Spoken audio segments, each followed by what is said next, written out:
ሰላም ጤና ይስጥልኝ። ይህ በኪሎድ ፕሮዳክሽን ተዘጋጅቶ የሚቀርብላችሁ ከተኖሮ ፖድካስት ነው።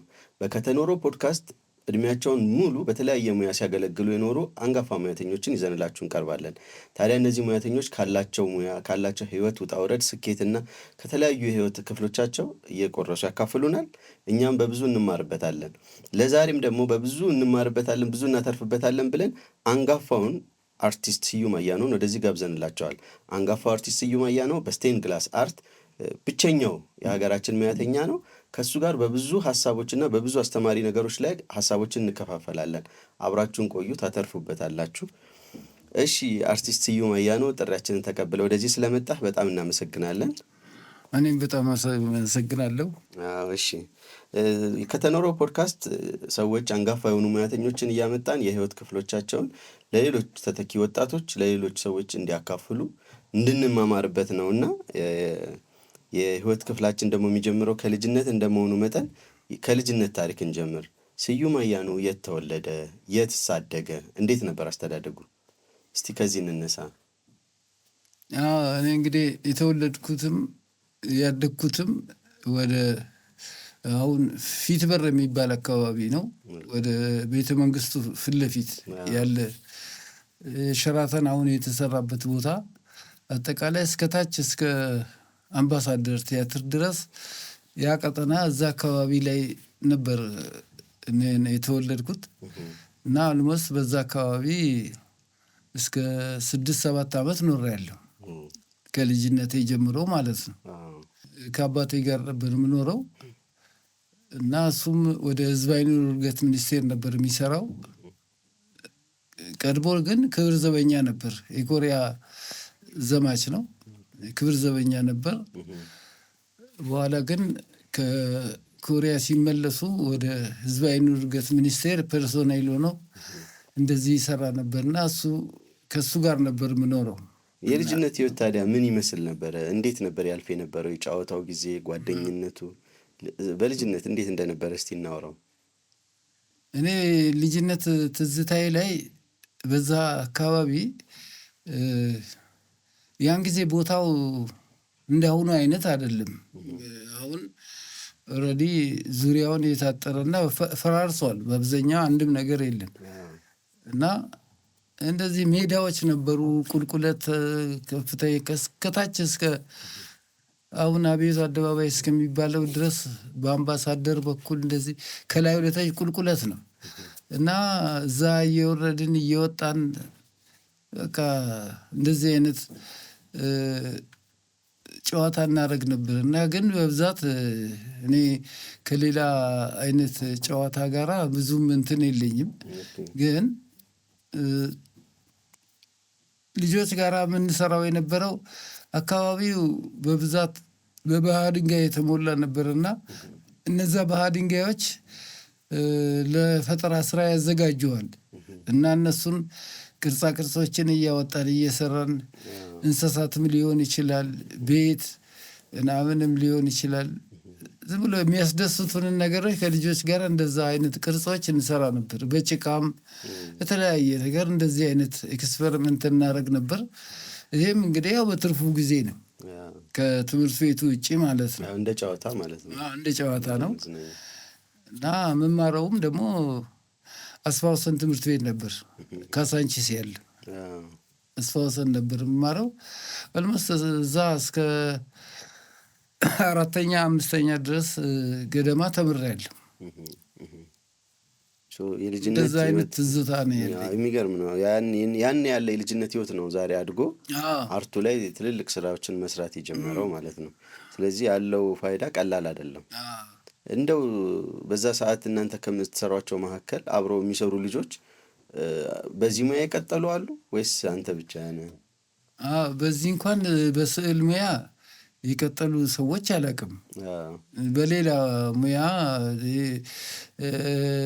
ዘፋኝነት፣ ቲያትር ተጫዋችነት እንደዚህ በየቦታው እንዳሉ አውቃለሁ።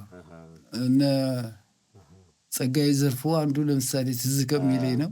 እሱ እንደውም በጣም ካሳደገኝ ሰዎች አንዱ ነው። ደስ ይላል። እንደው ዛሬ ላይ ሆነ እንደው ወደ ልጅነት ጊዜ ስታስብ የማይረሱ ትዝታዎች የምትላቸው ምንድን ናቸው? ልጅነት ጊዜ ጥሩ ነበሩ ማለት አካባቢውም ሆነ አሰለጣጠኑ ለእኛ ከተማ ውስጥ ስላደግን ብዙ ነገር እንድንመራመር ያደርገን ነበር። አካባቢውም ደግሞ ለዚህ የተመቸ ነበር። እንደውም መናፈሻ ነበረው። ከላይ ከቤተ መንግስት አንስቶ ታች እስከ አፍሪካ አዳራሽ ድረስ መናፈሻ አለ አይደለ? እነሱ መናፈሻዎች በፊት ጊዜ መዋኛ ያላቸው ገንዳ ነበራቸው፣ ገንዳ ምናምን ያላቸው እስከታች ድረስ በጣም በአትክልት የተዋቡ ነበሩ። እና እነዛ ነገሮች ለእኛ ጥሩ እንትን ይሰጠን ነበር ማለት ነው። በነፃነት የምንፈልገውን ነገር እንድንሰራ ይመች ነበር እና ነፃነት በብዛት የሚታይበት ሁኔታ ነበረው። ደስ የሚል ጊዜ ነበር። ደስ ይላል በጣም። ታዲያ ያ የኪነት በልጅነት የተጀመረው ቅርጻ ቅርጽ ምናምን እንዴት አድጎ መጥቶ ስዕሎችን ወደ መስራት በቃ ትልልቅ ወደሆኑ ፕሮፌሽናል ስራዎች እንዴት ተቀየሩ? እንግዲህ ከዛ በኋላ እኔ አስፋወሰን የተማርኩት እስከ 5ኛ ክፍል ድረስ ነው። ከዛ አንዳንድ በቤተሰብ በኩል አለመግባባት ችግር ነበረብኝ በተለይ ከአባቴ ጋር። እዛ አካባቢ ሰፈሩ እንግዲህ ጦር ሰራዊትና የክብር ዘበኛ ሰፈር ነው እና ጦር ሰራዊትና ክብር ዘበኛ ደግሞ በሆነ በዘመኑ በነበረው ፖለቲካ እርስ በራስ የሚናቆሩ ነገሮች ነበሩ እና አንተ ለእኛ ደግሞ ይሄ ጦር ሰራዊትም ሆነ ክብር ዘበኛ ለእኛ ምንም ልዩነት የለው። በእነሱ ውስጥ ግን በፋሚሊዎች ውስጥ በሰፈር ውስጥ እንደዚህ አይነት ላይና ታች ዝቅተኝነትና ከፍተኝነት ነበር እና ለእኛ ምቾት አይሰጥም ነበር ይሄ እና አንዳቸው ቤት ስንሄድ ያንተ አባት ሊቆጣ ይችላል። እነሱ ወደ እኛ ሲመጡ የእነሱ ደግሞ ቤተሰብ ሊቆጣቸው ይችላል። አይመችም ነበር እና በገዛ እኔ ነፃነቴን የምፈልግ ሰው ነበርኩና ቀጥታ ከዛ ሰፈር ወጥቼ ንጉሠ ጊዮርጊስ የሚባል ተክለ ሃይማኖት ትምህርት ቤት አለ። እዛ ከሰው ልጅ ጋር ተቀያይረን ወደዛ መኖር ጀመርኩኝ እና እዛ ትምህርት ቤት ውስጥ እያለው እንግዲህ እዛ እስከ 8ኛ ክፍል ድረስ ተምሬያለሁ። እዛ በዛ ትምህርት ቤት ውስጥ ግን በነበርኩበት ጊዜ የፈጠራ ነገሮች ላይ በጣም አተኩር ነበር፣ እሰራ ነበር። ስዕሎች ብቻ ሳይሆን ማሽኖች ምናምን ሁሉ እሰራ ነበር። ምን ሰራ? ለምሳሌ 8ኛ ክፍል እያለሁ የማባዣ ማሽን ሰርቼ ነበር። በቅርጻ ቅርጾች ደግሞ ይሄ መብራት ምናምን ጠረጴዛ ላይ የሚቀመጡ ልዩ ልዩ ነገሮች እና በትምህርት ቤት ውስጥ እዛ ማባዣ ሰርቼ እንደዚሁ በየትምህርት ቤቶቹ በየጊዜው የሆነ የፈጠራ ስራዎችን የሚታይበት በአመት አንድ ጊዜ እንደዚህ ኤግዚቢሽኖች ይሰራሉ እና ወሰን ሰገድ ትምህርት ቤት ውስጥ ያንን ማባዣ ሰርቼ በቃ እንደዚህ ተሸልሜበታል እና የፈጠራ እንትን ነበረኝ። ዝም ብሎ ሌላም ነገር ሊሆን ይችላል እንደዚህ ሰራ ነበር። ማንኛውንም የፈጠር ነገሮችን በሆነ በተገኘው ነገር ወደ ፈጠራ መቀየር ይቻላል። እንደዛ አይነት ነገር በጣም እንሰራለን። ስዕልም ይሰራል፣ ስዕልም እንሰራለን እና ያቺ በቃ የማባዣውን ከስቴንስል አሰራር ላይ ገልብጬ ነው። ስቴንስል ይደረግና ቀለም ተደርጎ ያትማል ማሽኑ። ከማባዣው ቢሮ ውስጥ ካየሁት ማባዣ ነው። ተግባረ ዕድ ክፍል አለ አይደለ? በየትምህርት ቤቱ ጊዜ እስከ 8 እስከ 12 ድረስ እኮ ነበረ። አሁን መኖሩን እርግጠኛ አሁን እንደሱ አይነት ነገር ሳይቀር አይቀርም እንጂ በዛ ጊዜ ሁሉ በቃ ጭንቅላትን ለማዳበር የምትችልበት ምቾት ነበረው፣ ሁኔታ ነበረው። በተለይ ነፃነት ካገኘ በቤተሰብ ዘንድ ወይም በሌላ በኩል ችግር ከሌለብህ ለዚህ አይነት ፈጠራ ትዘጋጃለህ። ደስ ይላል። ታዲያ ከነዚህ ሁሉ ፈጠራ ስራዎች ውስጥ መጨረሻ ላይ ግን በስዕሉ ብቻ ላይ ፎከስ አድርገህ ቀጠልክ፣ ስዕሉን ብቻ? አዎ። በኋላ ምንድን ነው እዛ 8ኛ ክፍል እንደጨረስኩ ወደ ኮልፌ ኮምፕሬንሲቭ የሚባል እዛ ነው የተመደብኩት። እዛ ደግሞ ገባሁና ኮሜርስ ውስጥ ተመዝግቤ ገብቼ ነበር። ከጹም ከኛ ህይወት ጋር የማይስማማ እኮ ነው። እና ብለው ምንም የሚገባኝ ነገር አይደለም፣ ቡኪፒንግ ምናምን እንደዚህ እና ምን በዚህ ውስጥ አዳረቀኝ ብዬ ኦልሬዲ ከዛው ትምህርት ቤት ውስጥ እስከ 11ኛ ድረስ እንደዚህ ቆየውና ከዛ በቃ ሰፈሬን ደግሞ እንደዚሁ ቀያይር ነበር። በፊት እንግዲህ ፊት በር አካባቢ ነበርኩ። በኋላ ተመልሼ ደግሞ ወደ ለጋር ገባሁ። ለጋርም እዛ አካባቢም እንደዚህ ደስ የሚል ሁኔታዎች ነበሩ። የለጋር ባቡር ጣቢያ ደግሞ እዛ አካባቢ ክርስትና አባቴ እዛ አካባቢ ነበርና የሚኖሩት፣ እሳቸው ጋር ሄጄ መኖር ጀመርኩ እና ሳይ ያለሁኝ አሁን አየህ ወደ ቲያትር ቤት ስሜትን እየቀረብኩ ሄድኩ። ብሔራዊ ቲያትር ለቲያትር ቤት ቅርብ ነው እና ቲያትር እዛ ምናምን አንዳንድ በሰዎች ይገባለሁ። ከዛም ከቲያትር ቤት እየመጡ ደግሞ እኔ የምኖርበት አካባቢ የመምህሩ ቤት ይባላል። መምህሩ ማለት ክርስትና አባቴ ነች። መምህር ገብረ እግዚአብሔር የሚባሉ ጠጅ ቤት ነበር፣ ምግብ ቤት፣ ስጋ ቤት ምናምን እንደዚህ ያለው ልክ ቴሌው አጠገብ ያን አካባቢ ነው ወደ ስዕልም ትምህርት ቤት እንዲሄድ ወደ ቲያትር ቤትም እንድገባ መንገድ የፈጠረልኝ እና በዛ ጊዜ ደግሞ እንደሚታወቀው ሰዎቹ ጥሩ አስተዳደግ ያላቸው ናቸው። ለሰው ልጅ በጣም ምቹ የሆኑ መንገድ የሚያመቻቹሉ ሰዎች ነበሩ እና አጋጣሚ እኔ ከአቶ ተስፋዬ ገሰሰ ጋር እዛ አካባቢ ተዋውኩኝ። እሳቸው ብሔራዊ ቲያትር ናቸው እና እኛም መምህሩ ቤት ይመጡ ነበር እና እንደዚህ ስዕል ስሰራ እንደዚህ ያውቃሉ። እና ሰንጋተራ አካባቢ አንድ ጊዜ ሆቴል ነበራቸው። እዛ የሆነ ስራ ሰራሁላቸውና አንተ ለምን ወደ ቲያትር ቤት አትመጣም? ስዕል ከቻልክ እኮ የኛ ጋር አንድ ሰዓሊ ያለ እሱ ረዳት መሆን ትችላለህ ብለው አግባቡኝና ብለው ሄድኩን። ገባሁኝ ደግሞ ወደ ሀገር ፍቅር ደግሞ ገባሁ። ከብሔራዊ ቲያትር ሀገር ፍቅር ብሔራዊ ቲያትር አልገባሁም። እሳቸው የብሔራዊ ቲያትር ናቸው። እዛ አካባቢ ዝም ብለህ አልጠፋም ነበር እና ሁሉ በቃ እነዛ አርቲስቶች የነበሩት እዛ የአባቴ ክርስትና አባቴ ቤት ይመጡ ነበር። በዛ ነው ባቃቸው። በኋላ ነው ከእሳቸው ጋር ስግባባ እሳቸው ደግሞ ወደ ሀገር ፍቅር ተቀየሩ።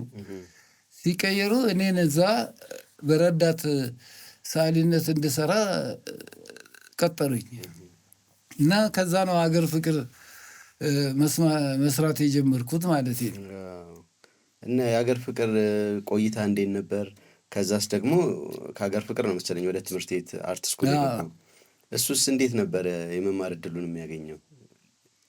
ሀገር ፍቅር ምንድን ነው ለእኔ መነሻዬ ነው እና እሳቸው እዛ በረዳትነት ሲቀጥሩኝ፣ ሌላ ደግሞ አንድ ሰዓሊ ነበር እሸቱ ጥሩነህ የሚባል፣ እሱ ደግሞ ከአርት ስኩል ጨርሶ እዛ ትምህርት ቤት ውስጥ ስዕል ምናምን ይሰራላቸዋል። ትልቅ የመድረክ ስዕሎች፣ ፖስተሮች፣ እንደዚህ አይነት ነገር ዋና ኃላፊ ሆኖ ይሰራል። እኔ ገና አርት ስኩልም አልገባውም። አሁን እሱ ሲሰራ ብዙ ነገር ሳይ እንደገና እኔ ማሰብ ጀመርኩኝ። የዛ ጊዜ ለእኔ ስራ መኖር ምንም ብዙ ምንትን አይሰጠኝም። ያው ክርስትና አባቴ ጋር ስለምኖር ችግር ስለሌለብኝ መማር እንዳለብኝ ገባኝ እና በቃ እያጠናው ከዛ ተስፋዬ ገሰሰን ነገርኳቸው። እኔ ስራውን ከምሰራ ትምህርት ቤት መማር ይሻለኛል ስዕል ዝንባሌ ያለኝ ብያቸው በዛ ጊዜ በአማተር ደረጃ እንኳን ስዕሎች ሰራ ነበር ማለት ታለንቱ ነበረኝ። አሁን እሳቸውም በአጋጣሚ ተቀየሩና ወደ ብሔራዊ ቲያትር ደግሞ እንደገና ተመለሱ። በኋላ ማን መጣ? እነ ሳህሉ አሰፋ የሚባል ሰውዬ፣ እሱም ዳይሬክተር ነው፣ የቲያትር ዳይሬክተር ነው። የግሪክ ተማሪ ናቸው። እሳቸው የኔን ዝንባሌ አይተው ነገርኳቸው። ስዕል ትምህርት ቤት መግባት እንደምፈልግ እዚህ ከምሰራ 5 ዓመት እዛ ተምሬ ባይሆን በኋላ ተመልሼ እመጣለሁ ብዬ ስላቸው እዚህም ሆነ መማር ትችላለህ እኮ እየሰራ ከትምህርት ቤት ስትወጣ እዚህ ማታ እስከ 4 ሰዓት ትሰራለህ፣ ጠዋት ደግሞ ሄደህ ትምህርት እስካለ ድረስ እዛ እንትን ትላለህ፣ ተፈተነና የምታልፍ ከሆነ እናስገባሃለን አሉ። በቃ ይሄ ነገሩ በዛ ጊዜ አሁን እኔ ማደንቀው ነገር ምንድን ነው፣ እንደዚህ አይነት ሰዎች በዛ ጊዜ ልክ እንደ ቤተሰብ ጥሩ ሰዎች ነበሩ። በጣም በጣም እኮ ደጋግ ሰዎች ነበሩ። አሁን በአሁኑ ሰዓት ቢሆን አንተ ልትሰራ ተቀጠርክ እንጂ ትምህርት ለመማር አይደለም የሚል ነው የሚኖረው እንጂ አንተን ትምህርት ቤት የሚያስገባ የለም። ዜግነታቸው ኢትዮጵያዊነታቸውን ልክ እነሱ እንዳደጉት ሁሉ ለአንተም በጎ ነገር እንዲተላለፍ የሚፈልጉ ሶሳይቲዎች ነበሩ እና አመሰግናቸዋለሁ እኔ እና አክቹዋሊ በቃ እንደዛው ተምሬ 5 ዓመቷን ጨርሼ አገር ፍቅር እንደገና ተቀጥሬ የገባው ማለት ነው። እና በዛ ጊዜም ገና 4ኛ ዓመት ጨርሼ 5ኛ ዓመት ስገባ ሌላ ደግሞ ሰዎች ተቀያይረው ነበር በቲያትር ቤት ውስጥ እና በዛ ጊዜ ያው ትምህርት ቤቱን እንዳቋርጥ እና ስራውን እንድሰራ የሚፈልጉ ሰዎች ነበሩ። 4 ዓመት ሙሉ ተምሬ እኔ ለየትኛው ብዬ ነው ተመልሼ ስራ ምገባውና አይ ጥዬ እሄዳለሁ እንጂ እኔ በፍጹም ትምህርቴን አላቆምም ብዬ ተሟግቼ በቃ ልተወስድ ሳህሉ ደግሞ እሳቸው ባህል ሚኒስቴር ነበሩ። እዛ ጥሩ ፖዚሽን ላይ ነበሩና እንደዛ ስላቸው ማን ነው የሚከለክል ደግሞ እንደዚህ ብለው እሳቸው ተከራክረው ቀጠልኩኝ 5ኛ ዓመት ድረስ የቀረችውን 1 ዓመት ተማርኩኝ። እና ይሄ ማለት ትልቅ ውለታ ነው ለኔ። ማለቴ በዛ ጊዜ ብዙ ባይሰማኝም የሰዎችን በጎነት የተረዳውበት ጊዜ ነው እና እንደዚህ አይነት ነገር አስተውለህ ካየኸው አንተም ጥሩ እንድትሆን ነው የሚያስተምረው። አንተም በጎ እንድትሆን አርአያ ትሆናለህ እና ይህንን ነገር ከሰዎች ተምሬያለሁ። መልካም። ከትምህርት በኋላስ ወደ ስራ ተመለስክ? ስራ ላይ እያለ ምን ስራዎችን ሰራ? እስቲ ለሰዎችም ለሚመለከቱንም ተመልካቾችም ለማሳወቅ ያህል። እኔ እንግዲህ ልክ እዛ ያን ጊዜ እስከ 2ኛ ዓመት ድረስ ጽሁፎች ነበር የምሰራው። ያው ሰዓሊ ስላለ እሸቱ ጥሩነህ የሚባል ሰዓሊ ያለ እነሱ ስላሉ እነሱ ስዕሉን ይሰራሉ፣ እኔ ደግሞ ጽሁፎችን እንደዚህ አይነት ነገር ሰራለሁ። መድረኮችን ፔይንት አደርጋለሁ። በኋላ ግን እነሱ ሄዱ። እሸቱም ራሱ ሄደ ወደ ሶቪየት ህብረት። ከዛ በቃ ሌላ ሰው ተቀጠረ እና ከዛ በኋላ እኔ ራሴ ከዛ ከአርት ስኩል ከሚመጡት የተሻለ ሰራ ነበር እና ፖስተርም እንትኖች እየሰራው ኦልሞስት ትምህርቱን እስኪጨርስ ድረስ ፖስተሮች እና የመድረክ ገጾች ሰርቻለሁ። ብዙ ነገሮች ሰርቻለሁ። ማለት የግዴታ መመረቅ አልነበረም፣ ኤክስፒሪየንሱ ይበቃኝ ነበር። ብዙ 2-3 ሰዓሊዎች ተቀያይረዋል። ከዛ ወዲያ ለእኔ ጥሩ ኤክስፒሪየንስ ሰጠኝ ከእነሱ ጋር መስራቱ። አንዳንዴም የሚጠቅመኝ ጊዜ አለ፣ አንዳንዴ ደግሞ እኔ ራሴ የምጠቅማቸው ሁኔታ ላይ እንዳለው እንድረዳና እንዳውቅ ቻልኩ። በዛ አይነት ያው እኔም ጨረስኩ እና በቃ ስኮላርሺፕ አመለከትኩና ከዛ ወጥቼ ወደ ሶቪየት ህብረት ሄድኩኝ ማለት ነው። ኦኬ። እንደጨረስክ ነው ወዲያውኑ እድሉን ያገኘው የሶቪየት ህብረት የመማር እድል ስኮላርሺፑን? በአንድ አመት ውስጥ በአንድ አመት ልዩነት፣ አንድ አመት ብቻ ነው የቆየው? አንድ አመት ነው እዚህ የቆየሁት፣ ሀገር ፍቅር የቆየሁት አንድ አመትም ያው ስኮላርሺፕ አመልከተ በአመት በኋላ ነው የሚደርስ። ከዛ እንዴት ነበር ታዲያ ስኮላርሺፕ ተገኘ፣ ወደ ትምህርት ወደ ሶቪየት ህብረት ተኬደ? እዛስ ምን አጋጠመ? ምን አይነት ህይወት ነበር? ምን አይነት የትምህርት ቆይታ ነበረ? እዛ እንግዲህ መጀመሪያ ያው ቋንቋ ነው የምትማረው።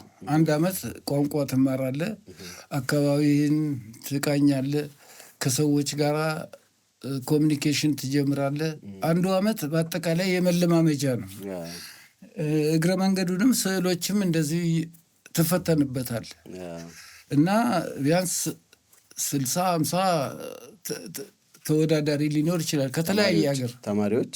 ከአፍሪካ፣ ከአውሮፓ፣ ከሁሉም ሀገር አሉ ይመጣሉ። ስኮላርሽፕ ሶቪየት ህብረት ስለምትሰጥ ይመጣሉ እና ከነሱ ጋራ ከፎሬነር ሰዎች ጋራ ኮሚኒኬሽን ትጀምራለህ። ብዙ እውቀት እንትን ትላለህ። ከዛ ውስጥ ተመርጠ ነው እዛ መጥቀረው። ሌላው ይበተናል። ቢያንስ 2 ሰው ይገባል ከኢትዮጵያዊ፣ ከሌላም እንደዚሁ ይገባና ከዛ ወዲያ የተረፈው በየሀገሩ እንደ ችሎታው በቃ ይበተናል ማለት ብዙ ነው። የሶቪየት ህብረት በጣም ትልቅ ሀገር ነው።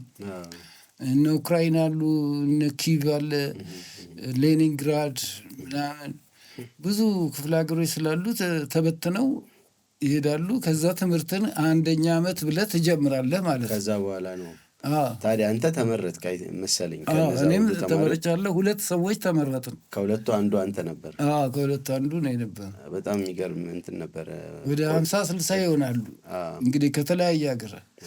ከእያንዳንዱ አፍሪካ ሀገር አለ፣ ከአሜሪካ ሁሉ አለ፣ ከቻይና ከምናምን እንደዚህ ነው የምትማረው።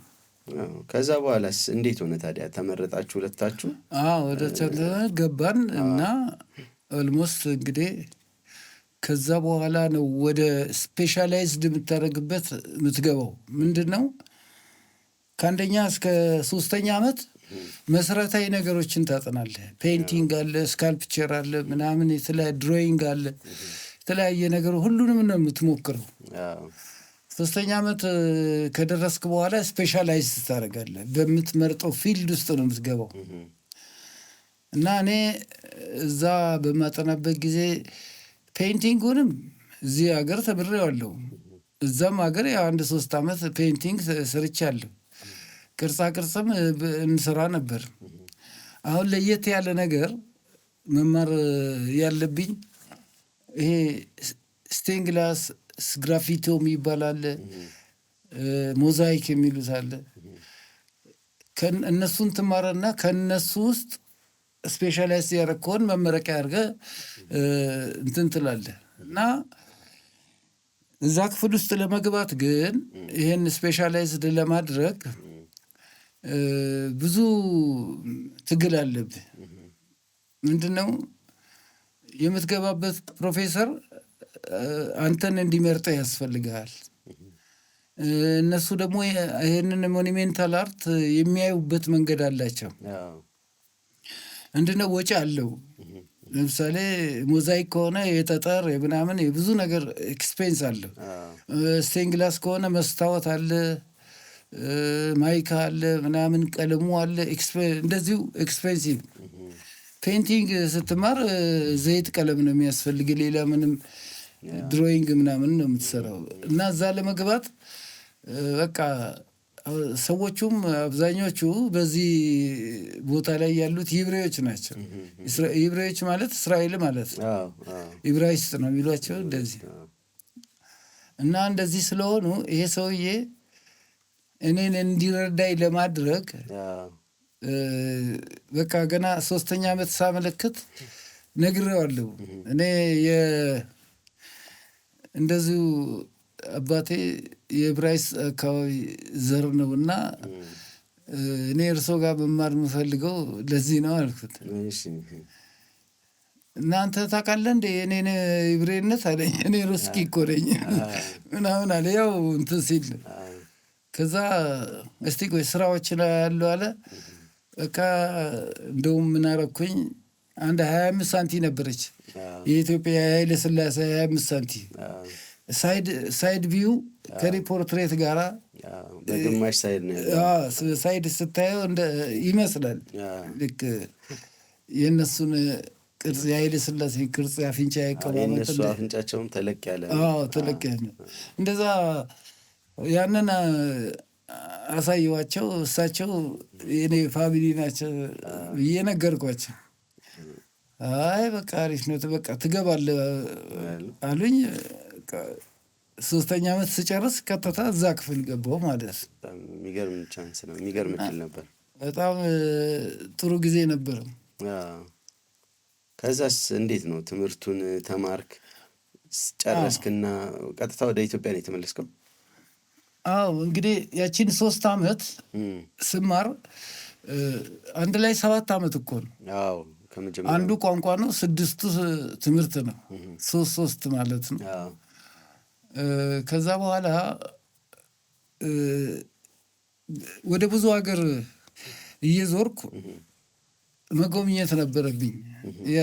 አሁን ይሄንን ቻንስ መጠቀም አለብኝ እና ትሄዳለህ፣ ቪዛ ይሰጥሃል። በዚህ ምክንያት ጣሊያን፣ ዩጎስላቪያ፣ ሃንጋሪ፣ ጀርመኒ እንደዚህ ሀገሮች ሄጃለሁ እና በዚህ አጋጣሚ በተለይ ጣሊያን ሞር ሞኒሜንታል የሆነ አርት ነው ያለው። ፔንት እነ ሊዮናርዶ የሰሩት ስራዎች፣ እነ ማይክል አንጀሎ የሰሯቸው ስንት የፍልስፍና ስራዎች አሏቸው። እነሱን እየሄድኩ ጎበኝ ነበር በየሀገሩ። ለምሳሌ ፖላንድ ውስጥ፣ ከፖላንድ ቀጥሎ ያው ጀርመን አለ፣ ዩጎዝላቪያ አለ። እነዚህ ሀገሮች ላይ እየዞረን በየጊዜው በቃ ክረምት ሲሆን እዛ ትዞራለህ፣ ትመጣለህ፣ ማቴሪያሎች ታያለህ፣ ጥናት ታደርጋለህ እና ይሄን ኤክስፐሪመንት እንዳደርግ እና እንዳይ ረድቶኛል። ይህንን ሚውራል አርት ውስጥ መግባቴ ብዙ ነገር ረድቶኛል።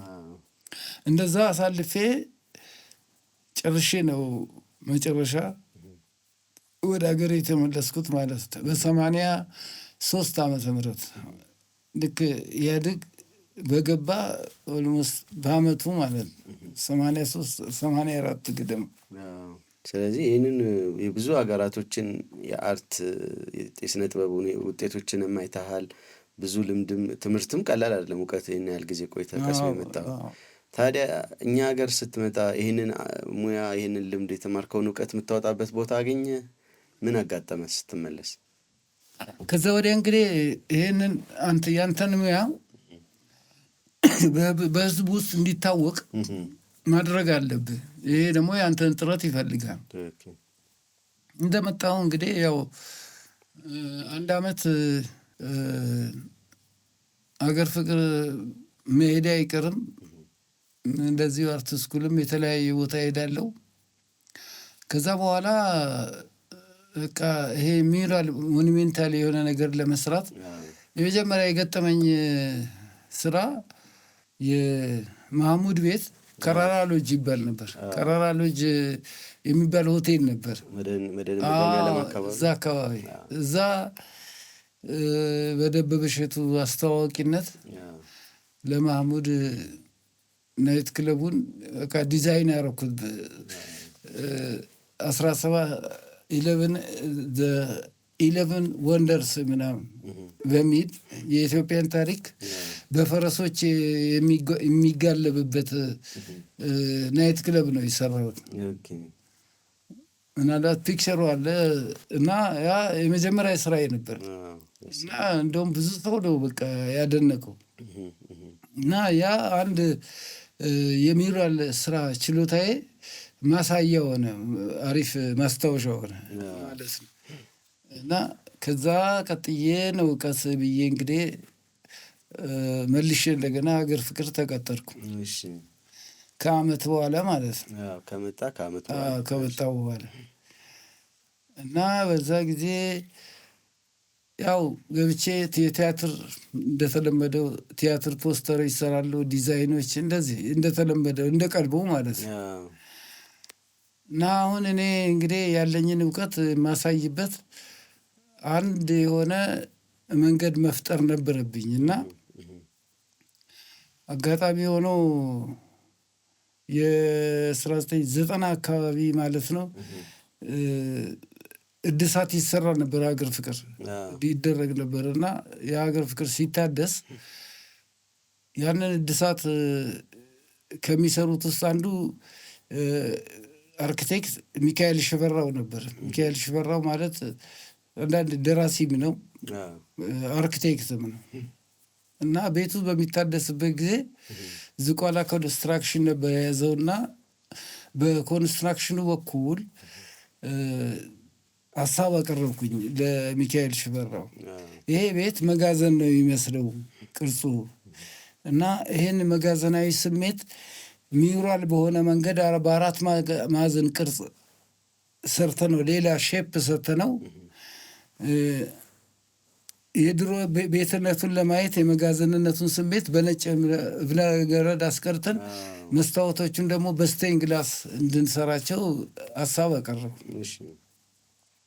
አቀረብ እና ልጁም በጣም ተቀበለኝ እና ስራ ውስጥ ይሄ ነገር እንዲገባ በቃ ኢንስፓየር አደረገኝ። በቃ እኔ ዲዛይን አደርገዋለሁ የቤቱን ቅርጽ በዚህ ስኬች አምጣልኝ አለ። በዛ አይነት ሰጠው። በዛ አይነት ለኮንትራክተሩ ያንን ቤት እንዲቀየር እናደርጋለን የሚል ሀሳብ ተሰጠና ይነደፍ ተባለ። ኮንትራት ውስጥ ገባ ስራው። እኔ ምንም አላገኝበትም፣ ኮንትራክተሩ ነው ያገኘ። ግን ማቴሪያሎች፣ ቀለሞች እና አንዳንድ መስታወቶች ከውጭ ሀገር መምጣት እንዳለባቸው ነገርኳቸው። ኮንትራክተሩ በኩል ማቴሪያሉ እንዲገባ ተደረገ። ቀለሞችም እንዲመጡ ተደረገ። ከሞላ ጎደል በቃ እዚህም የሀገር ውስጥም ማቴሪያሎችን ከብረታ ብረት ጋር በመቀላቀል የተቻለ መጠን ያ ቤት ያንን ቅርጽ እንዲይዝ አስደረግኩት እና 1 ዓመት ከምናምን ሰራው። ይሄንን የሰራሁት ለምን? አንድ ያው ራሴንም ለማስተዋወቅ ነው። 2 ደግሞ የሀገር ፍቅርን ውለታ ለመመለስ። ምክንያቱም ይሄን ያደረገልኝ የሀገር ፍቅር ቲያትር ቤት ስለሆነ ለዚህ ቲያትር ቤት አንድ አሻራ ማስቀመጥ አለብኝ በሚል ይህንን አሻራ አስቀመጥኩላቸው ማለት ነው። የኢትዮጵያን ጀግንነት የሚያሳዩ እዛ ድርሰት ላይ የተጠቀምኳቸው ነገሮች ስቲል እስካሁን ብዙ ሰው አንደርስታንድ አያደርጋቸውም። እርግጥ ምንድነው ባህል ሚኒስቴር ውስጥ ያን ጊዜ እንኳን ባህል ሚኒስቴር አይደለም የክልል 14 ነው የሚያስተዳድረው እና እነሱም ራሳቸው ስቴን ግላስ ምን እንደሆነ አያውቁትም። እና ምንድነው የስቴን ግላስ በውስጥ ብቻ ነው እንደሚታየው ምናምን አሉ እኮ። ከውስጥ ብቻ ነው ስቴን ግላስ እኮ ደንቡ እንደዚህ ነው። ቤተክርስቲያን ውስጥ ከውስጥ ወራለ እንደ ሰዎች የሃይማኖት ስዕሎችን የሚያዩበት እና እንደዛ ነው። ከውጭ ካልታየው ምን ዋጋለው አሉ። እቺ ነገር ሊያፈርሱብኝ ነው ብዬ ሌላ ሀሳብ አመጣሁ። ከውጭም በውስጥም ሊታይ የሚችል ስቴን ግላስ ለመፍጠር ለውጭ የሚታየው መሸት ሲል ማታ ማታ ነው። ለውስጥ የሚታየው ደግሞ ቀን ነው። መሰረታዊ ግን ከውጭ ወደ ውስጥ ከውስጥ ወደ ውጭ ማየት ነው። ውጭ ላለው ሰው ውስጥ ባለው ብርሃን ነው ማታ ውስጥ ያለው ሰው ደግሞ በቀን ብርሃን ነው እና በዛ አይነት ቀረጽኩት ዲዛይኑን ሊያነቡት በሚችሉበት መንገድ ከብረታ ብረት ቅርጾች። ለምሳሌ ገና ከውጭ ስታየው መሲንቆ ተጫዋች አለ፣ በአንደኛው በኩል ዋሽንት የሚነፋ አለ። ይሄ ኢሜጅ ይፈጥራል። ብርሃን ከለር ባይሰጣቸውም ኢሜጁን ይፈጥረዋል። ያንን የውጭውን ደግሞ ውስጡ ላይ እንዳይ በመሀል ሌላ ሴፓሬሽን የሚያደርግ መስታወት ሰርቼ በቃ 2 አይነት ስቴን ግላስ የሚያዩበትን መንገድ አዘጋጀውላቸው። የጀግኖች ታሪክ ውስጡን 4 መስኮት ነው፣ ውጭው 2 መስኮት ነው። ውጭው ወጥ ነው። ምናልባት ስዕሉ ላይ ሊታይ ይችላል። እና ይህን አይነት መንገድ ፈጥሬ ያንን ታሪክ ሰራሁት ማለት ነው። ኤኒዌይ እዛ ጊዜ ይሄ ሲመረቅ በቃ አዲ አብዶ የሚባል ሰውዬ ነበር ያን ጊዜ ከንቲባው። እሱ ነው የሚመርቀው። ያው ወረቀት ሊሰጡኝ ስቴጅ ላይ ጠሩኝ። እኔ አልገባውም። ከውጭ ወጀ ነው ያየኋቸው። ከውጭ ወጀ ከፎቅ ላይ እኛ ያያቸዋለሁ። ቢጠሩ አልሄድኩም። ምክንያቱም ሲገቡ በበሩ ነው የገቡት። ስቴን ግላሱን አልፈው ሄደው ስቴጅ ላይ ወጥተው ይሸላልማሉ። አልተረዱትም። እና እኔ የምሰራውን ስዕል ያልተረዳ ቤተ መቅደስ ረቅጦ እንደሄደ ነው የምቆጥረው። እኔ ደግሞ ከሱ እጅ አልቀበልም አልኳቸው። ከዛ በሚዲያ ሁሉ ይሄን አስተላለፍኩ። ከዛ በአንድ ጊዜ አዘጉት እንትኑን ሚዲያው። አንድ ቀን ተላለፈ፣ በዛ አጠፉት። እኔ የምፈልገውን እኔ ሰርቻለሁ። ስለዚህ ምንም አይቆጨኝም። እና እንደዛ አድርጌ 2ኛውን ስራ እንደዛ ሰራው። እና ስቲል ያው የሀገር ፍቅር ማስታወሻ ነው ማለት ነው። ደስ ይላል። ከዛ በኋላ ቀጠለ ስቴን ግላስ አርቱ። ከዛ ወዲያ ያው በግሌ ነው የቀጠልኩት። አንዳንድ ሰዎች ጋር አንዳንድ ሆቴሎች ለምሳሌ የወደ አቢሲኒያ አይነት እነዚህ 2000 አበሻ አይነት አንዳንድ አቅማቸው የሚችሉ ሰዎች፣ ነገሩ ኤክስፔንሲቭ ነው፣ ማቴሪያሉ በጣም ኤክስፔንሲቭ ነው። ብዙ ጊዜ ቸርች ውስጥ ነው ልትሰራ የምትችለው። ቸርች ውስጥ ለማሰራት ገንዘቡ ይበዛባቸዋል። የለመዱት ደግሞ እነሱ ያው በቅብና በዘይት ቀለም ነው፣ ብዙ የሚያሰሩ የሉም። ግን አርቱ ምንድነው እኛም ባንደርስበትም እንኳን እኔ አፈወርቅም አልተጠቀምም። ምን ይሄን ያህል እኮ ይሄንን የሚረዳ ሶሳይቲ ገና የለም፣ ወደፊት ይፈጠራል እንጂ። እና እንደዛ አይነት 1 3 4 ቦታ ሰርቻለሁ። አሁንም ወደፊትም መስራት አይቀርም እስከምችለው ማለት ነው። ዋናው ነገር ያው በሀገራችን እንዲኖር አድርጌያለሁ። አፈወርቅም ብዙ አልሰሩም እኮ አይደለ? እሳቸውም አፍሪካ አዳራሽ እና ጊዮርጊስ ወደ ደግሞ ደብረ ሊባኖስ እንደዚህ ያኔ ቤተክርስቲያኖች ላይ እንደዚህ ነው የሰሩት። እሳቸው እርግጥ በዘመኑ የነበሩት መንግስት ራሱ ይረዳው ነበር። ለዛ ኃይለሥላሴ ናቸው አፍሪካ አዳራሽ እንዲሰራ ያደረጉት አንዱ። እና በመንግስት ይታገዝ ስለነበር በዛ ኃይል ነው እንጂ መታወቅ ዕድሉ ኃይለኛ የሆነው እንጂ ከእንደዚህ አይነት ስራዎች የተናነሰ ስራ አይደለም የኛም ስራ። እኔ በዛ ትግል ውስጥ እንደዚህ መስዋዕት አድርገን አልፈናል። እንግዲህ በጣም ይገርማል። ይህንን አርት ታዲያ አርት ስኩል ለምን ሊያስተምረው ወይም ወደ ሌላ እውቀቱ እንዲተላለፍ ለምን አላደረገም? አርት ስኩልስ አልተቻለ። በዛ ጊዜ እኔ ሞክሬ ነበር እንዳስተምርበት ጠይቅ ያለው በአዲስ አበባ ዩኒቨርሲቲ በኩል የዚህ አይነቱ አርት ከፍተኛ ወጪና እንትን ይፈልጋል፣ በጀት ይፈልጋል። እና እኛ ለዚህ ሁሉ ተማሪ መስታወት ቀለም እየገዛን ስለማንችል አለኝ አዲስ አበባ ዩኒቨርሲቲ ያለው ያን ትምህርት ቤት የሚያዝበት እና አልተፈለገም።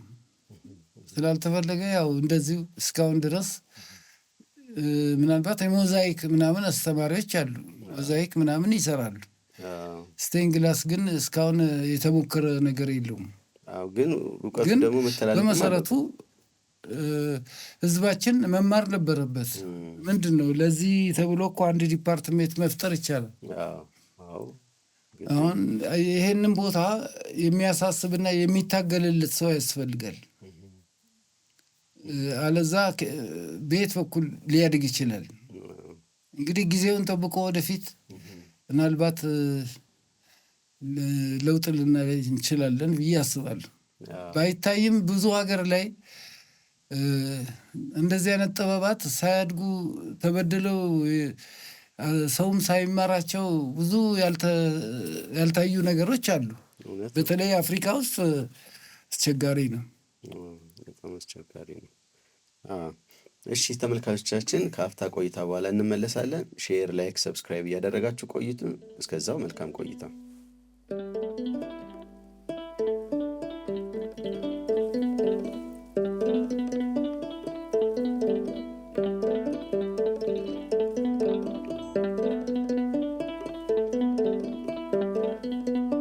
እሺ ተመልካቾቻችን ተመልሰናል። ከአርቲስት ስዩም አያኖ ጋር ያለን ቆይታ አሁንም እንደቀጠለ ነው። እኔ ግን ምንድነው ለማለት የፈለኩት እንዲሁ ዝም እየሳስብ ያው አገር ጉዳይም ስለሆነም ያሳስባልም ደግሞ እንደዚህ አይነት አርት አሁን እንደተጫወት ነው ከሆነ ምናልባት ይሄ ሙያ ያለው አንተ ጋር ብቻ ነው ያለው፣ ሌላ ሰው ጋር የለም። ለትውልድ መተላለፍ አለበት። ሜትር አርቲስት ሎሬት አርቲስት አፈወርቅ ተክሌም አሁን የሉም እና እሳቸውም እዚህ ላይ ይሰሩ እንደነበረም ቅድም አጫውተኛልና አሁን ደግሞ ያለው አንተ ነህና ይሄ ሙያ መተላለፍ አለበት።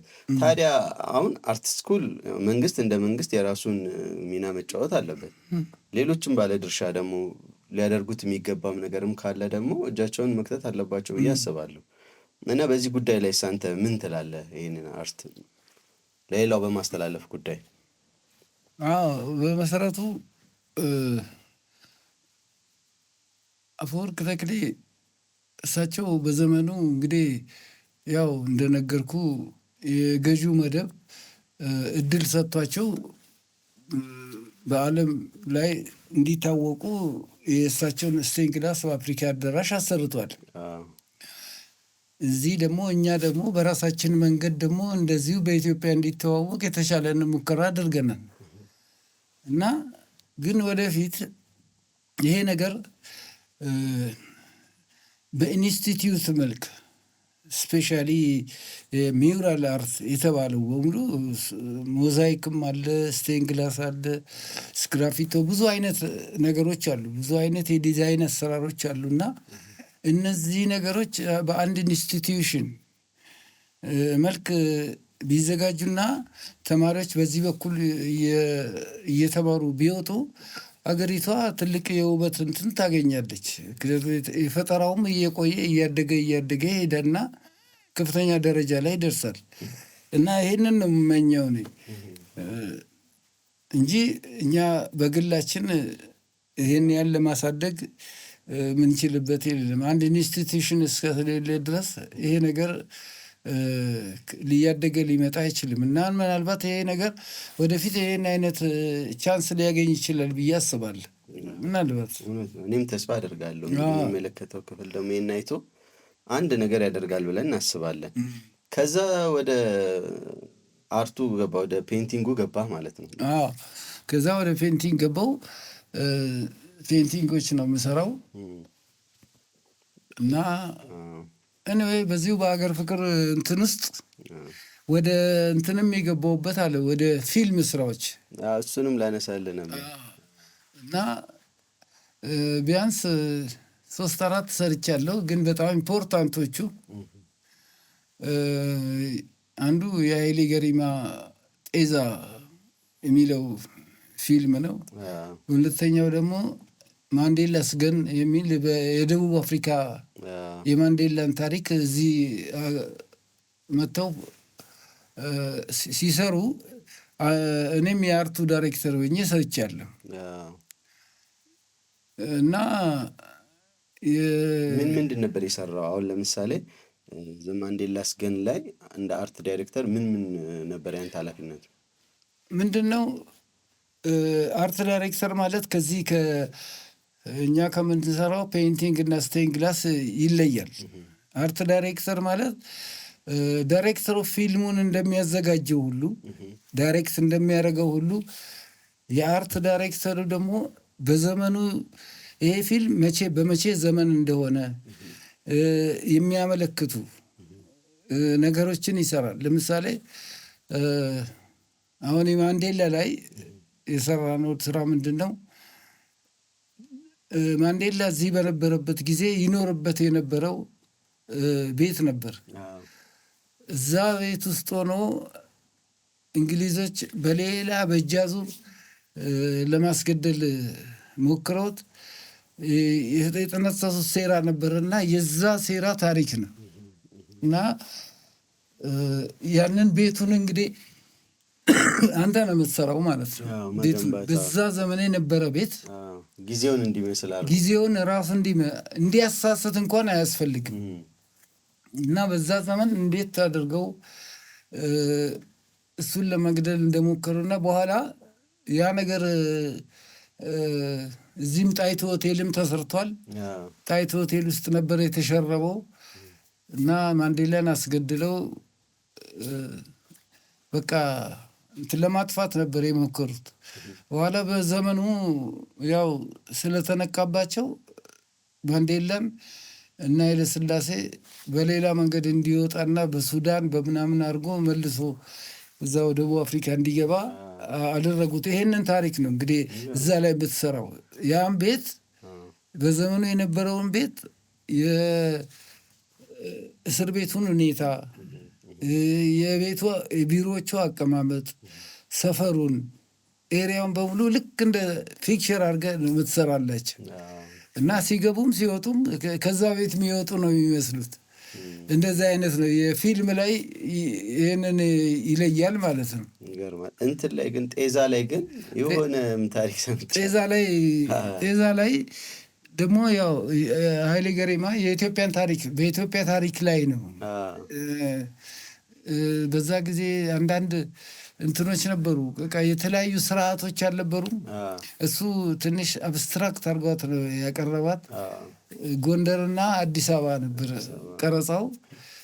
እኔ አዲስ አበባውን ነው የሰራሁት። አዲስ አበባ ውስጥ የት ይሄ ነገር ድርጊቱ ይካሄድ ነበር። ያንኑ ቦታ ለምሳሌ እና አክሊሉ ሀብተወልድን ይመስለኛል የእነሱን ቤት አሁን 6 ኪሎ ያለውም ማለት ነው ገንዘብ ሚኒስቴር ነው ምናምን ይባላል። አሁን ድሮ የእነሱ ቢሮ ነበር። እዛ ቢሮ ውስጥ የነበረውን ሁኔታ በየፍርድ ቤቶች ውስጥ የነበረውን ሁኔታ እንደዚሁ እየቀረጽከው በቃ ቤቱን እየሰራህላቸው እነሱ ያንን ይቀርጹታል። ያንን እንዲመስል ማድረግ ግን የበሬዋን ታሪክ እስቲ እናንሳት። የበሬውን ታሪክ እና የሱ ማለት ያው የኃይሌ ነው እና አንድ አርት ዳይሬክተር ማንኛውንም ነገር የሚገዛው ያው ፐርቼዘሮች አሉ። አርት ዳይሬክተሩ ነው የሚገዛው። በሬውንም የሚመርጠው አርት ዳይሬክተሩ ነው። እና እኔ ቄራ ሄጄ በሬ ካሜራ አንስቼ የተለያዩ በሬዎችን አነሳውና አቀረብኩለት። ሳቀርብለት እነዛን ጥቁርና ነጮቹን ወደዳቸው። ጥቁርና ነጭ ቆዳ ያላቸውን ለፊልሙ እንዲስማማው አስቦ ነው። እና እነዚህን ከብቶች ይመርጣል። በዚህ ላይ ደግሞ መኪናዎችም ሁሉ በዛ ጊዜ ሎንቺናዎች ይሄዱ ነበር ወደ ክፍለ ሀገር። መኪናዎችንም ትመርጣለህ። የዛ ጊዜ መኪና አስመስለ መስራት አለብህ። ለጥፈህም ምንም አድርገህ መስራት አለብህ። አሁን መጨረሻ ለቀረጻ ሲቀርብ እቺ ፓርት የከብቶቹ ፓርት እንዲገዛ ተባለ። ልንገዛ ስንሄድ የሉ ከብቶቹ ካሜራ የሰጠሁት ከብቶቹ እኮ ሊገኙ አልተቻለም፣ ጥቁርና ነጮቹ አልኩት። እኔ በጊዜው መርጫለሁ። ከየትም አድርገህ አምጣው ፈልግና ከክፍለ ሀገርም ቢሆን ታመጣታል። በዛ ነው እኛ ኦልሬዲ ያጠና ነው አለ። አሁን ሄድኩ ቄራ እንደምንም ብለን ነጩን ገዛ ነው ነጩን ገዛንና በቃ ወይ ነጭ ወይን ጥቁር መግዛት አለብኝ፣ ጠቆር ያለ ነገር። አሁን መጣን። ግቢ ውስጥ የሚታረደው እንትን ነበረ እና ፓስተር ግቢ ውስጥ ነው ነበር እና የሚታረዱትም እዛው ነው። አሁን ምን ማድረግ አለብኝ? ይህን ሰውዬ አሁን ከየትም ካልተገኘ ያለው ምርጫ በሬው መቀባት ነው ብዬ በቀጥታ ቀባሁትና ያን ነው አስመሰልኩለት። በኋላ ስንት መከራ ተገኘ ብዬ ነገርኩት። በዛ አይነት ታረደና ካለቀ በኋላ ስጋውም ሁሉ ነገር ተበተነ እና አሁን እዛ አርት ዳይሬክቲንግ ላይ እኔ ሰው በሬው ሲታረድ ምን ሲል ያለበትን ሁኔታ እንዲታይ አልፈለግኩም።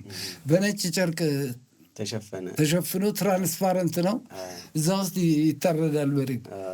ምክንያቱም ያን ማሳየት ስኖት ኤቲክስ ጥሩ አይደለም እና ያስወቅሳል፣ ካልቸራችንንም ሌላ ስሜት ያሰጣል።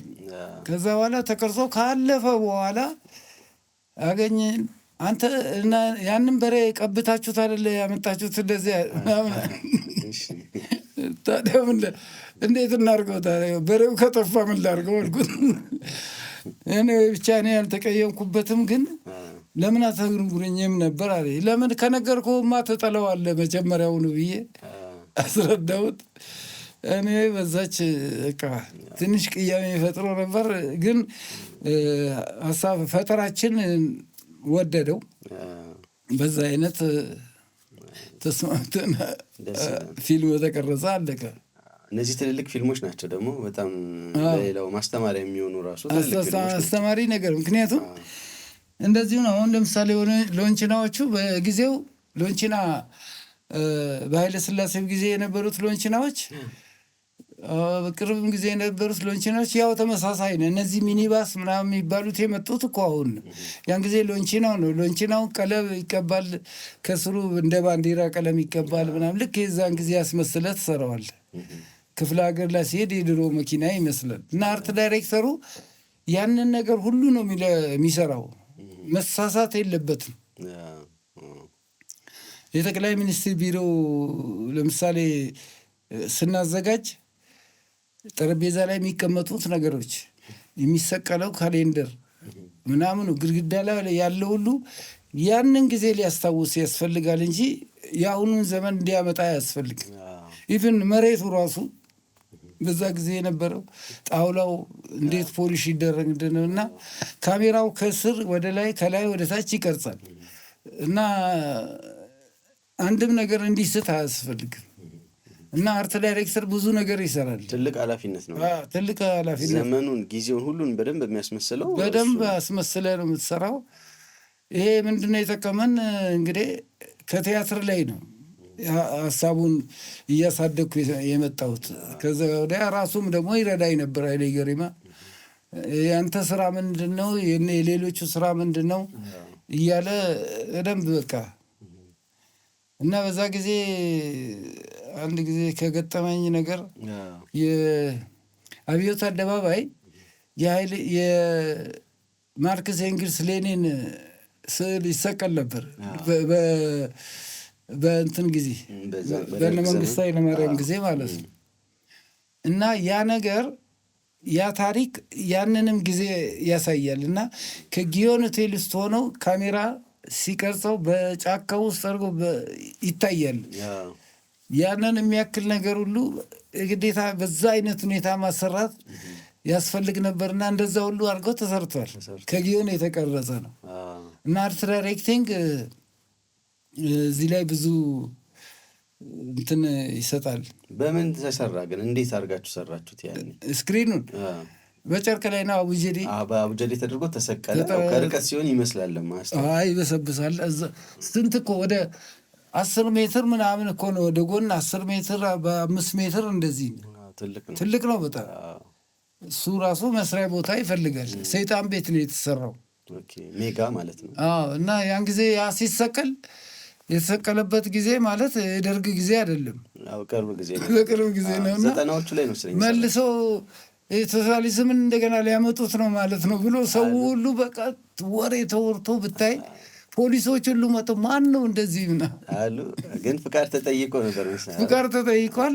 ኃይሌ ጠይቆ ደብዳቤ አለው እሱ። ግን በሰዓቱ እሱ ስላልነበረ እኛ ወስደን ስንሰቅለው በገመድ አውርዱ ተባለ። እንዴት እናወርዳለን? ከስንት መከራ ኃይሌ ተፈልጎ ነው ያ ወረቀት ቀርቦ ስላመኑበት እንዲታይ ሆነ። ይገርማል። በጣም ደስ ይላል። እና ብዙ ልፋት ይፈልጋል ማለት መስዋዕትነት ታደርጋለህ። እውነት ነው። እና እነዚህ ሁሉ ነገሮች አሁን አንዱ ከሌሉት ነገሮች ውስጥ ናቸው። እኛ ሀገር ላይ አርት ዳይሬክቲንግ አይታወቅም ማለት ሁሉም ሰው ባገኘው መንገድ ይቀርጸዋል እንጂ ይህንን ዘመን ተከትሎ ምን ተብሎ የሚባል ነገር የለም። እንግዲህ አስብ አሁን በአሁኑ ዘመን እናንተ ጋር ስታይ አሁን ካሜራው ምናምኑ ሁሉ በጣም ይመቻል። አሁን ያደገው ማለት ይቻላል። በዛ ጊዜ በአንድ ካሜራ እኮ ነው የሚቀርጹ ወይን 2 ካሜራ ቢኖር እና እንግዲህ እነዚህ ሰዎች ስለነበሩ ነው ይሄ ነገር እዚህ ሀገር የተሰራው። ከዛ ወዲያ ግን ኮምፕሊትሊ አርት ዳይሬክቲንግ ጠፍተዋል ማለት ይቻላል። እንኳን አርት ዳይሬክቲንግ ቲያትሩም ጠፍቶ የለ እንዴ? እውነት ነው። አሁን እንደ ድሮ አይደለም ቲያትር ራሱ አሁን እኮ ማንም ሰው እንደፈለገ ነው የሚሰራው። አሁን መድረክ ላይ የሚደረግ ልፋት በፊት በጣም ብዙ ነበር። ከፍተኛ ጥናት ተደርጎ ነው የሚሰራው። ሳውንድ አገራችን ላይ እነዚህ ጉድለቶች አሉ። ገና ሳውንድ ማን የለም። ሳውንድ ማን ማለት እና ኤሌክትሪሻን ማለት በኢትዮጵያኛ አመለካከት ሌላ ነው። ላይት ማን ማለት እኛ ሀገር ላይትማን የሚቀጠረው ኤሌክትሪሻን ነው እንጂ ስለ ላይት ከለር አውቆ አይደለም። ሀዘንን ለመግለጽ፣ ትራጀዲን ለመግለጽ፣ ኮሜዲን ለመግለጽ እነዚህ ነገሮች የሚያውቅ አርት ላይት ተጫዋች ሳውንድ ማንና ላይት ማን ያስፈልግ። ግን አሁን ይሄ ሁሉ ነገር ጭራሽ እየጠፋ መጣ ማለት ይቻላል። ይገርማል። ምን ያህል ቲያትሮች ላይ ተሳተፍክ? አይ ቲንክ ኦልሞስት በአጠቃላይ 30 ቲያትሮ በላይ ሰርቻለሁ አይደለ? በቲያትሮች ላይ ቲያትር ብቻ አይደለም፣ ሙዚቃዊ ድራማ አለ፣ ቋሚ ቲያትሮች አሉ። ብቻ አንድ ላይ በአጠቃላይ 30 በላይ ናቸው። በጣም ትልቅ ነው። በጣም ብዙ ነው። የአንድ ቲያትር ግንባታ ራሱ ቀላል አይደለም። ልፋት ድካም፣ ስንት ነገር አለ። አናጤ አለ፣ ግንበኛ አለ። ምን ዲዛይኑ ራሱ ከታሪኩ ጋር እንዲሄድ ተደርጎ ነው የሚሰራው። እውነት ነው። 3 ጓደኛሞች ኩኪስ ትባሉ ነበረ። ለምንድን ነው የምትባሉት? እነማን ናቸው? ስለሆነ 3 ጓደኛሞች ማለት ጓደኛ ማችነት ብቻ ሳይሆን አንድ መስሪያ ቤት ሰራተኞች ነው። አንደኛው ኪሮስ ኃይለ ሥላሴ ነው። ሁለተኛው ኩራው ይባል እንደዚህ ደራሲና አዘጋጅ ነው። ከዛ ስዩም እኔ ነኝ። የስማችሁን የመጀመሪያውን ፊደል ይዘው ነው? ኩራው ኩራባቸው ኬ ኩራው ነች። እንደገና ኬ ኪሮስ ነው። ኤስ አለች። የኔ ስም ስዩም ማለት ነው። እና ሀገር ፍቅር እድሳት ላይ እና 3ታችን ብዙ አስተዋጽኦ አድርገናል። በተቻለ መጠን የቤቱን እድሳት አንድ ወቅት ነበር ኢህአዴግ ኮንፍሊክት እርስ በራሳቸው ገብተው በመሀል ብዙ ነገር ኢግኖር አድርገው ነበርና በዛ ጊዜ ሀገር ፍቅር ይታደስ ነበር። እዛ መሀል ነው እንግዲህ ያንን የሀገር ፍቅር ቲያትር እድሳት ዘመን ላይ ስቴጁን፣ አዳራሹን፣ ግቢውን ውበት እንዲያገኝ 3ታችን እየተመካከርን እንደዚህ እንሰራ ነበርና ማዘጋጃ ቤቱን ራሱ ድረስ ሄደን ግቢውን አስፋልት እስከ ማስደረግ ደርሰናል። እነሱ ቢሮክራሲውን ይዋጋሉ፣ እኛ ደግሞ ሀሳብና ፕላን እያወጣን እንሰራለን። እዛ ግቢ ውስጥ እኔ ብዙ ማስታወሳቸው ክሬዲቶች አሉኝ። ሰልፍ ሁሉ አስቀርቼ ነበር እኔ። ሰው ይሰለፋል ከዚህ እስከ ጊዮርጊስ ድረስ። ለምንድነው የሚሰለፈው? ሰው መቀመጫ መናፈሻ ተሰርቶለት መቀመጫዎች እያንዳንዱ አርቲስት የየራሱን መናፈሻ ይስራና ከዛ በኋላ ሰዎች እዛ እየመቀመጡ በማይክራፎን እየተጠሩ በቁጥራቸው ይገባሉ። ለምንድን ነው ብዬ ያንን እንትን የፈጠርኩት እኔ ነበርኩ። በኋላ ግን መልሶ ቀረ፣ ራሱም ቲያትሩም ጠፋ። ጥሩ ጊዜ ነበር ብቻ ያ ጊዜ፣ በጣም ደስ የሚል ጊዜ ነበር። በህይወት ውስጥ ከባድ ፈተና ጊዜ የምትለው ጊዜ ነበር? መቼ ነበረ? በህይወት ፈተና ማለት የህይወት ፈተና? አዎ በህይወት ውስጥ አሁን እነዚህን ያህል ጊዜያቶች ስትኖር እንደው ቻሌንጅ አጋጠመኝ ተፈተንኩበት የምትልበት ጊዜ መቼ ነበረ? እኔ እንኳን ብዙ እንደዚህ አይነት ነገር ቻሌንጅ አደርገዋለሁ እንጂ እጋፈጠዋለሁ እንጂ በዛ እንትን የለም። እርግጥ አንድ ጊዜ እንደዚህ ታምሜ ህንድ የሄድኩበት ጊዜ ነበር። ያም ራሱ አንድ ቻሌንጅ ነው። ኦፕሬሽን አልደረግም ብዬ ሄድኩኝ፣ አልተቀበልኩትም እና ከዛ ወደ ህንድ ሄጄ ያው እንደምንም ሞከርኩና አንድ ምርመራ ተደረገልኝ። ቢያንስ 1 ወር ገደማ ነው። በኋላ የህክምናው ስህተት ሆኖ ተገኘ። እዚህ ኦፕሬሽን በሆን ኖሮ ሄጄ ነበር ማለት ነው። ስህተት ነበረ። የእኛ ሀገር እንትን ስንት ሚሊዮን ብር የተጠየቅኩት? 7 ሚሊዮን ነበር። እና ለማንኛውም እዚህ ከመሆን ሄጄ ለመረመርና እዛው ካልሆነ እዛው መሞት ይሻላል ብዬ ሄድኩኝ። ገና ስመረመር ሳምንት ሳልቆይ ውሸት ነው ፌክ ነው ተባለ እና ከዛ መለጥኩ። በጣም ጥሩ ነው። ደስ የሚል አጋጣሚ። የሶቪየት ህብረት እያለሁ በመጨረሻ እንደጨረስኩ ልክ ተመርቄ እንደጨረስኩ ፕሮፌሰሩ በጣም እንደነገርኩ ይወደኝ ነበር እና ጥሩ አክብሮት ነበረው ለእኔ እና ጊዜው በቃ ጥሩ ስላልሆነ መምጣት ስለማልፈልግ ስኮላርሽፕ ሰጡኝ። እዚህ እኛ ጦርነት ላይ ነበረች እንደዛ ነበርና ለዶክትሬት እንድቀጥል ማለት ነው ተሰጠኝና እድል ቻንስ ተሰጠኝ። ያንን ተቀብዬ ወረቀቱን ወዲያው በአንድ ቀን ነው የተሰጠ። የተመረኩለት ማግስት ነው በቃ የተሰጠ ለዶክተሬት። ለዶክትሬት መቀጠል ይችላል ጥሩ ውጤት አለው ተብሎ ነው። እና የእኛ አስመራቂ የተመረኩበትን ስዕል ይወደው ነበር። የላሊበላን ቅርስ በመሬት ውስጥ ሆኖ በተፈጥሮ መሬት ውስጥ ነው ያለው አይደለ? እና ሃይማኖታችን ኖቶሊ በአየር ላይ ብቻ መሬት ውስጥ ድረስ ጥልቅ ነው የሚል ድርሰት ነው እና በጣም ነው ያደነቀው። እና ተፈጥሯችን የተባረከች ነች። እንደዚህ ትልቅ ሀሳብና አይዲያ ነው። ናቹራሊ ያለ ቦታው ግን እስከዚህ ድረስ ጠንካራ ነው። ትልቅ ድርሰት የሰራ ሰው ስለሆነ በቃ እንዲቀጥል ተባለና ተሰጠኝ፣ ተፈቀደልኝ። ወረቀቱን ይዤ መጣሁ። ባህል ሚኒስቴር ከተትኩት።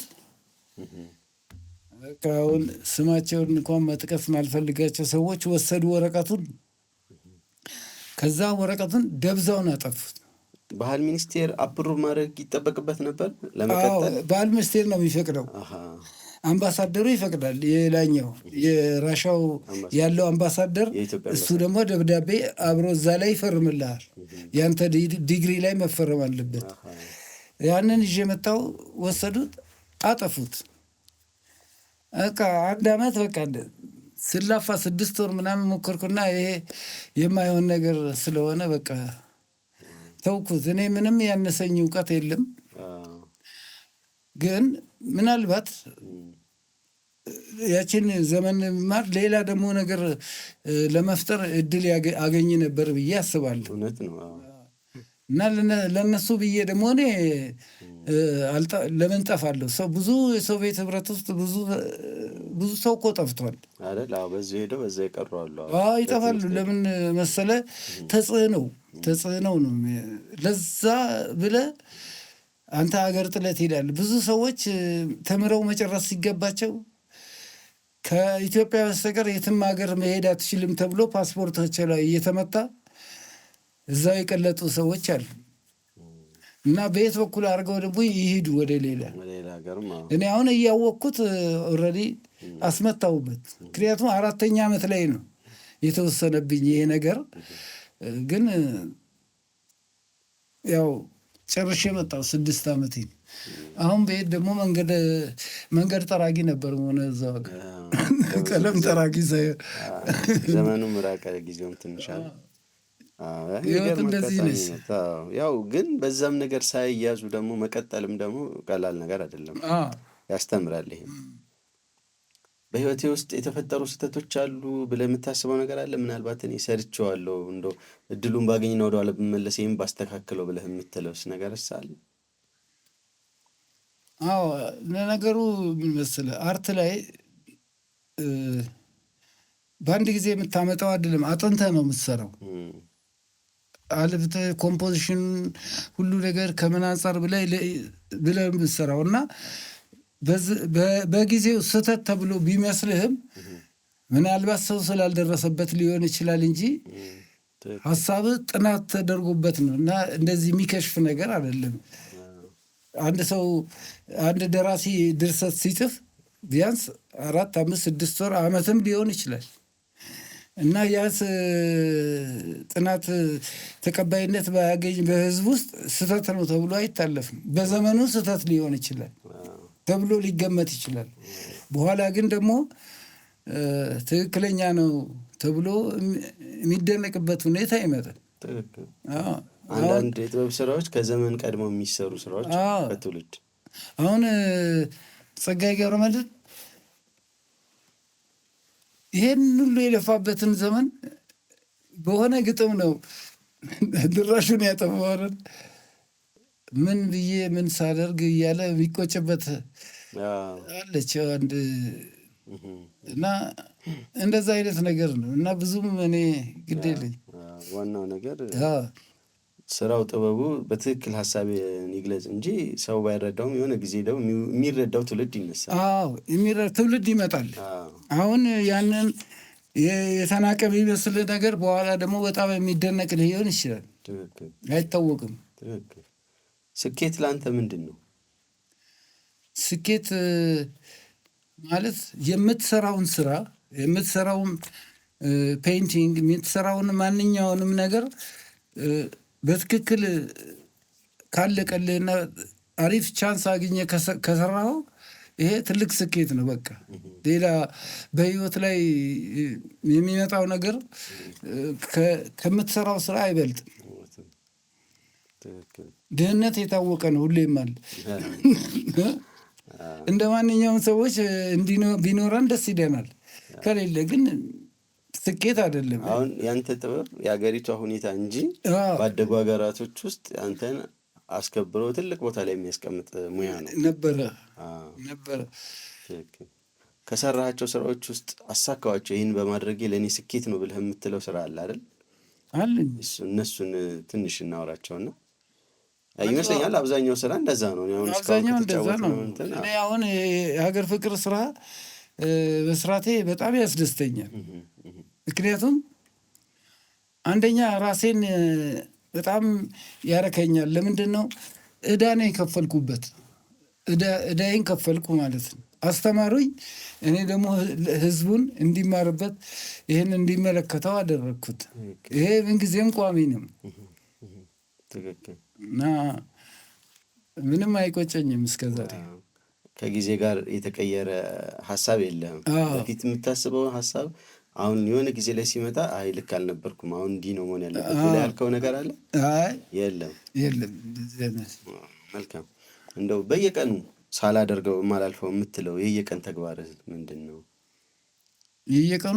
የየቀን ተግባር አሁን በየጊዜው ከረጅም ጊዜ ጀምሮ ስታደርገው የቆየኸው ተግባር በህይወት ውስጥ ማለት ነው። በየቀን ውሎ ቤቴ ውስጥም ቢሆን በቀን 1 ሰዓትም 2 ሰዓትም ቢሆን ያው ስዕል እሰራለሁ።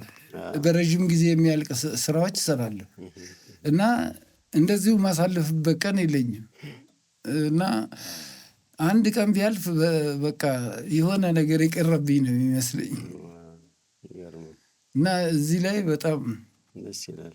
እሺ ሌላ እንደው አሁን ቅድም ስኬት ስለ ያው ያሰብኩት ጭንቅላቴ ስር ያለውን ነገር መሬት ላይ አውጥቼ ቅርጽ መስራት ወይም ስዕሉን መጨረስ ራሱ ስኬት ነው ብለህ ሌላስ ደግሞ እንደው አንተ እንደው በግልህ አብረውክ በመስራት ከአንተ እውቀቱን የተካፈሉ ወይም ትልቅ ቦታ ያደረስካቸው ሰዎች ካሉ እሱም ስኬት ሊባል ይችላል አይደል? ትውልድ ከማፍራት አንጻር ከዛ አንጻርስ እንደው አሉ ብዙ ለምሳሌ እኔ ስቴን ግላስ ስሰራም ቢሆን ወይም ፊልም ላይ ስሰራ አብሬ ማሰራቸው ሰዎች አሉ፣ ረዳቶች። እነሱ ከዛ አንድ ነገር እያወቁ እንዲኖሩ ፈልጋለሁ እና ለምሳሌ አንድ ተስፋ የሚባል ልጅ እንደዚሁ የኃይሌ ገሪማ ጤዛ ፊልም ላይ እንደ ሜካፕ አርቲስት ሆኖ እንዲሰራ የሜካፕ አሰራርን ቴክኒክ ሰጥቼው በፊልሙ ላይ ለሚሰሩ ሰዎች ሜካፕ ይሰራ ነበር። ነጮች ከውጭ ሜካፕ አርቲስቶች መጥተው ስለነበር እነሱ አይዲያ እየሰጡት እሱ ይሄን ነገር እንዲማር አድርጌያለሁ። በዛው መጠንም በዛው ካሜራማንም እንደዚህ ሆኖ ይሰራ ነበር። ሌሎችም እንደዚሁ ለስቴጁ ስራ ለፊልም ስራ ላይ ከኔ ጋር እንዲሰሩ ከአርት ስኩል የተመረቁ እንደ በድሉ አይነት ሰዎች ከኔ ጋር ሰርተዋል ፊልም እንትን ላይ እና በተቻለ መጠን እንደዚህ አይነት ሰዎች እንዲፈጠሩ አድርጌያለሁ። አሁንም በዚህ አይነት ነገር ይሰራሉ። ውጭ ሀገር ሄደው አሁን አሜሪካን ድረስ ሄደው ይሰራሉ ሜካፕ ምናምን። በጣም ደስ ይላል። ለወጣቶች ወይም ለታዳጊዎች የምታስተላልፈው መልእክት ካለ? ምንድነው ዋናው ነገር አንድ ሰው አላማ ያስፈልገዋል። በተሻለ መጠን አንድ ነገር ከጀመረ በዚህ ነገር ውስጥ ገብቼ በዚህ ውጤት እንዳገኝ እፈልጋለሁ ብሎ ካለ የተለያየ ነገር ውስጥ ገብቶ መበዛረቅ ከመዘባረቅ ለራሱ የሚመቸውን ጥበብ ተከታትሎ ቢያሳድገው ጥሩ ነው። የተለያየ ቦታ ላይ መዝለል የሚያመጣው ነው መጨረሻ ላይ የቱም ጋር አትወድቅም እና በተቻለ መጠን የያዛችሁትን ነገር ምንም ተገኘበት አልተገኘበት ያንን አጥብቆ ይዞ መቀጠል ቬሪ ኢምፖርታንት ነው ለአንድ ሰው። መጨረሻ ስፔሻላይዝድ ያደርጋል እና ይህን ነገር እንዲቀስሙ እመኛለሁ። ትክክል፣ እውነት ነውም ደግሞ ያው እንግዲህ እኔ በእኔ በኩል ጨርሻለሁ። አንተ በአንተ በኩል ቀረ የምትለው ካለ የምታመሰግናቸው የምታስተላልፈው መልእክት ካለ እድሉን ለአንተ ልስጥ። እኔ በጣም ለመሰግናቸው የምፈልገው ሰዎች አሉ። እኔ ለምሳሌ እነ ተስፋዬ ገሰሰን የመሰሉ እዛ በነበርኩበት ጊዜ ሀገር ፍቅር ስዕል ትምህርት ቤት እንደገባ ሳህሉ አሰፋ እነዚህ የረዱኝ ሰዎች አሉ በተቻለ መጠን እና እነዚህን ሰዎች ምን ጊዜም ቢሆን የማረሳቸው ናቸውና የኔ ባለውለታቸው እና እንዲመሰገንልኝ ይፈልጋለሁ በጣም። እኛም በጣም እናመሰግናለን አርቲስት ስዩም አያኖ ጥሪያችንን ተቀብለህ እዚህ ከኛ ጋር ስላደረግከው ቆይታ። እኛም ደግሞ ከአንተ የህይወት ታሪክ ልምዶች በጣም ብዙ አትርፈናል፣ ብዙ ነገር ተቀብለናል። በጣም እናመሰግናለን። በጣም እናመሰግናለን። እሺ ተመልካቾቻችን በነበረን ቆይታ ብዙ እንዳተረፋችሁ እንገምታለን። በሚቀጥለው ደግሞ ሌላ እንግዳ ደግሞ ለእናንተ የሚሆኑ እንግዶችን ከማምጣት ወደኋላ አንልም። እስከዛው ግን ቸር ቆዩን።